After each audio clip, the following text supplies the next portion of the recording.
Kamu pernah nggak ketemu orang yang ngomongnya meyakinkan banget, tapi ternyata salah total? Yang bikin frustasi bukan salahnya, tapi dia sama sekali nggak sadar. Nah, pertanyaannya, bagaimana kalau orang itu adalah kamu?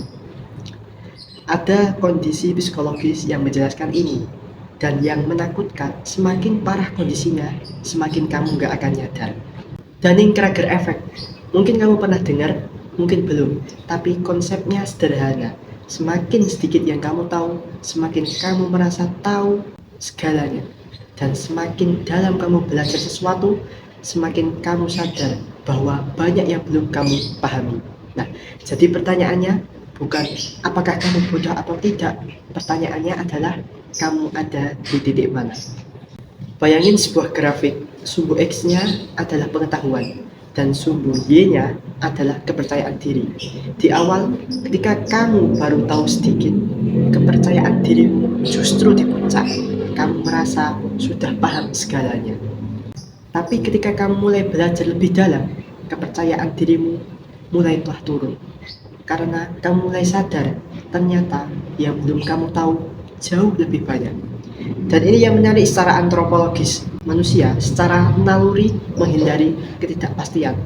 Otak kita lebih nyaman dengan jawaban yang sudah pasti daripada pertanyaan yang benar tapi menggantung.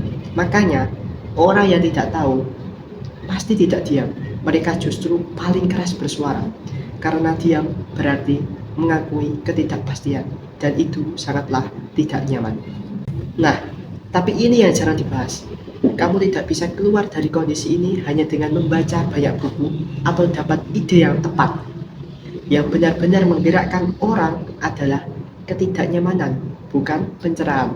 Nah, ketika realita mulai bertabrakan dengan ilusi yang kamu bangun sendiri tentunya, disitulah orang mulai berubah, bukan sebelumnya. Jadi, kalau kamu sekarang merasa tidak nyaman mendengarkan ini, itu mungkin pertanda baik. Aku tidak akan bilang solusinya adalah teruslah belajar ataupun berendah hatilah, karena itu terlalu mudah diucapkan. Yang aku mau tinggalkan adalah satu pertanyaan. Di bidang apa dalam hidupmu, kamu mungkin sedang berada dalam puncak kepercayaan diri yang palsu itu?